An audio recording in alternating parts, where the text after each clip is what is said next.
Nah, dia kan bukan sekolah di Barat ya, Ya. tapi dia di Timur Tengah ya. Tapi gaya pemikiran, itunya kenapa kayak Barat?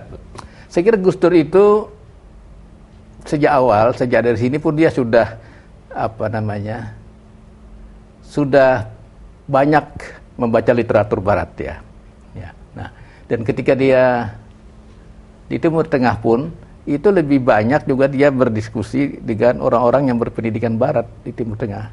Walaupun dia sekolah di Al-Azhar, tapi dia lebih banyak berdiskusi dan lebih banyak di perpustakaan dan juga lebih banyak mengikuti diskusi-diskusi orang-orang yang terpengaruh oleh ideologi Barat di Timur Tengah.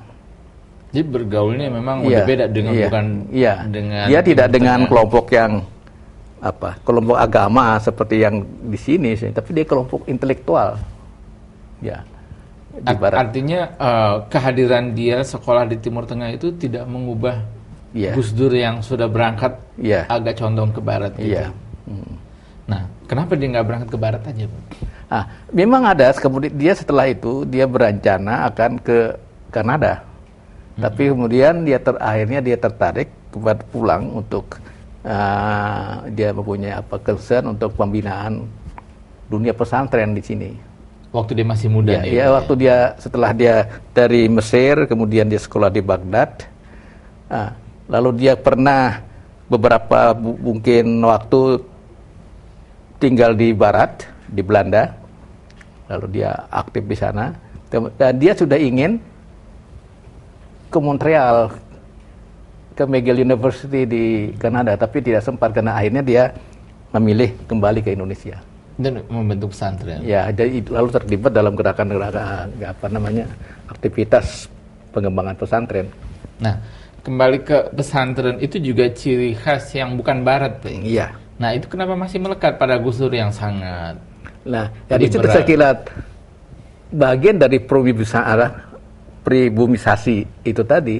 Jadi ini satu potensi lokal yang tidak ada di Timur Tengah, tapi ini yang harus dikembangkan, modal budaya lokal Indonesia pesantren itu sebetulnya. Menjadikan pesantren jadi model untuk Islam Indonesia. Berhasil nggak Gus Dur dalam hal itu, Bu? Saya rasa melihat perkembangan pesantren juga dan banyaknya muncul dari kiai-kiai muda di pesantren, saya kira itu juga tidak lepas dari sedikit banyak ada pengaruh Gus Dur. Ya. Nah, saya memperhatikan pengaruh Gus Dur, orang yang seperti Gus Dur, kiai seperti Gus Dur tuh nggak ada yang lain di NU. Kenapa cuma Gus Dur yang begitu ya? Ya, Gus Dur memang mempunyai posisi yang luar biasa. Dia itu seperti bayi yang lahir dan ditempatkan di talang emas gitu ya. Karena dia lahir dari kedua orang kakeknya yang termasuk pendiri NU. Kiai Hasyim Asy'ari dan Kiai Bisri Samsuri.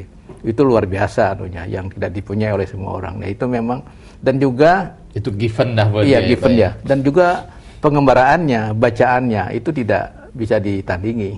Jadi dia sudah seperti ensiklopedia pemikirannya. Dan itu tidak hanya dia tidak membaca literatur Arab saja, dia juga literatur umum ya. Dan bukan buku-buku agama saja, macam-macam.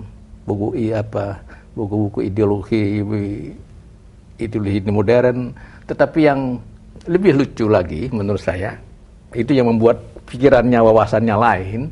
Saya pernah diceritakan oleh teman satu asrama sama dia di Mesir, ketika dia mau pindah ke Baghdad, dia mewariskan beberapa karung buku. Dia suruh kirim.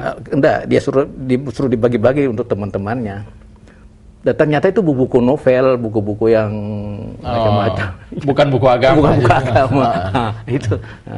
Jadi artinya Gus Dur pembaca novel. Pembaca novel yang baik. Dan penonton film yang bagus juga. Dan penonton bola juga. Oh iya. Itu sejak muda dia penonton film, pembaca novel. Saya kira dia sudah membaca buku-buku novel sejak di sini ya, sejak masih muda. Nah, kalau kita berangkat lebih muda lagi, Bang. Sebenarnya apa dan siapa nih yang membentuk Gus Dur mempunyai kecenderungan seperti itu? Dulu kan baca novel, bukan baca kitab kuning, dia juga belajar. Jadi dia mungkin dari ayahnya juga banyak ya, maksudnya. Jadi kelihatan juga ayahnya Kiai Wahid Hasim itu mempunyai memberi kesan kepada dia. Dia tahu misalnya ada buku-buku yang semestinya tidak boleh masuk pesantren, tapi itu menjadi bacaan ayahnya. Dengan menurut cerita Gus Dur, itu judul buku itu ditutup.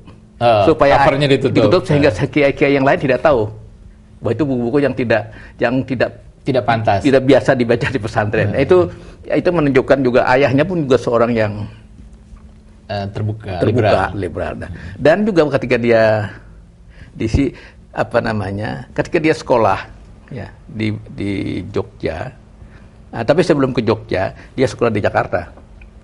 Itu oleh ayahnya dia disuruh dititipkan kepada seorang Jerman kalau tidak salah, yang Iskandar yang untuk belajar bahasa Belanda atau orang Belanda, saya lupa itu untuk belajar bahasa Belanda kepada orang. Tetapi dari situlah dia mengenal musik klasik dari itu.